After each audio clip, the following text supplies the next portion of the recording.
Greetings, I am Kwanteng Sam from Cyberpsychology. Social media addiction is the issue that I'm going to discuss today. I realized that I have spent a lot of time on social media since college, when I started to live alone without monitoring by my parents. I love to scroll on TikTok, Instagram, and etc. Finding all the contents on social media are very attractive, something that I have not been in touch with. Moreover, I would spend lots of time chatting with my friends on social media as my college period is covered with COVID-19 pandemic where I am unable to meet my friend physically. I would spend more than 5 hours a day scrolling the contents and chatting with my friend on social media, which has led to the issues of weaken on academic performance and procrastination to get my daily routine done, including completing my assignment, doing revision, and going out for an exercise, which is the activity that I love the most in the past. It is significant to know about the issue because social media addiction has wasted a lot of time, and it is abnormal to sacrifice my academics by enjoying scrolling the contents on social media and chit-chatting. I would like to explore what social media addiction is, analyze what are the causes of addiction, and hope to discover some strategies that could reduce this issue. A journal by Howe, 2019, has discovered that there were negative associations between social media addiction and college students' mental health and academic performance.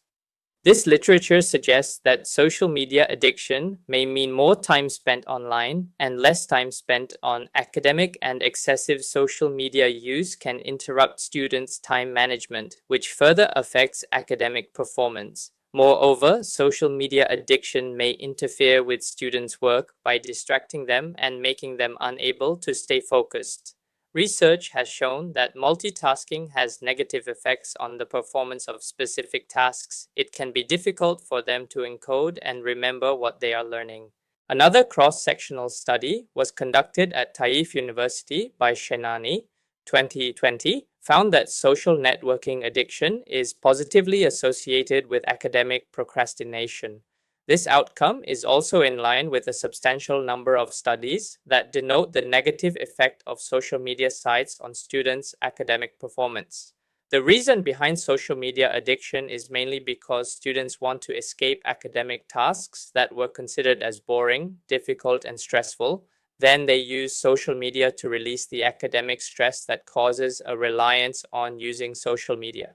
Students with a higher level of internet addiction were more prone to academic procrastination.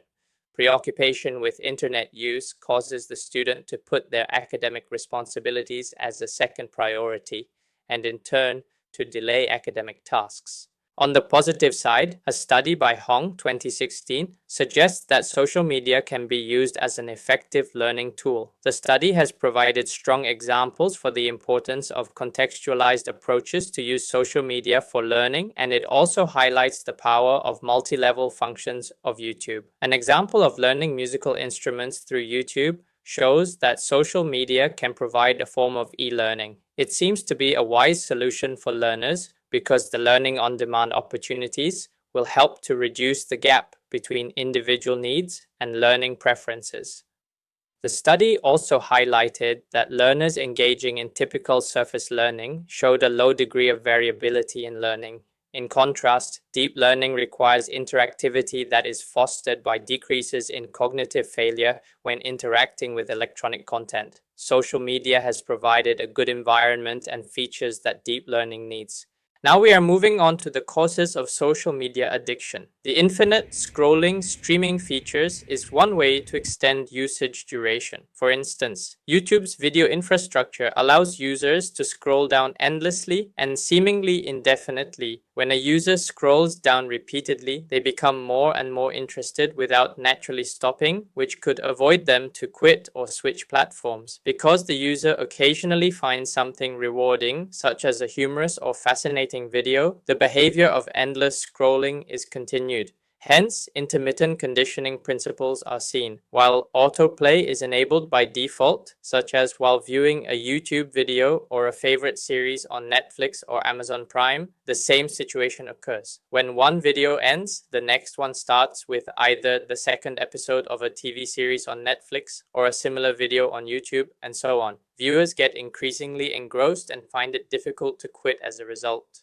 And now we move on to the theories related to addiction in social media. Users and gratification theory is a helpful theory that I can interpret myself through self-observation. It was firstly created by Katz and Blumler in 1974. The theory was used to understand why people preferred certain types of media, what needs they have to use them, and what gratification they get from using them. In recent uses and gratification theory research on new media, Sundar and Limperos, 2013, suggested that there were 4 new gratification that would best fit the features on new media. That includes modality-based gratifications, agency-based gratifications, interactivity-based gratifications, and navigability-based gratifications, comparing to the 5 needs.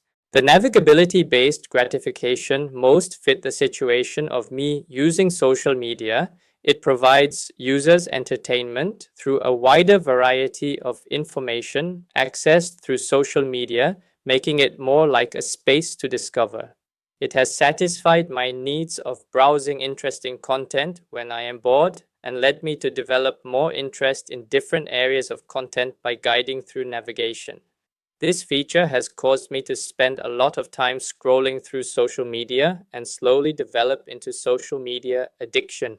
According to my self-analysis, I realized that I was deeply affected by the scrolling features and the navigability-based gravitation of social media, especially on the TikTok, WeChat, and Instagram. Spending lots of time on the social media has caused me issues of procrastination and over-relying. I started to discover about the setting in my phone that may help me to reduce the time spent on social media, and found that there were app limits that could set users' time limits for apps.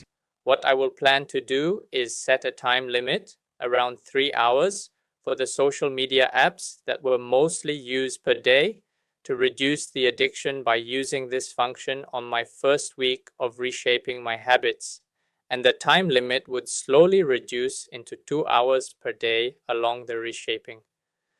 Moreover, I would also like to try the interesting activity that I watch on social media, like going to gym.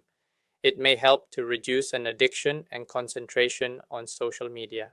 In conclusion of this self-reflection, studying the issue of addiction in social media and how it influences procrastination has helped me understand how I should make a change to improve my efficiency on academic performance and reduce the reliance on social media effectively.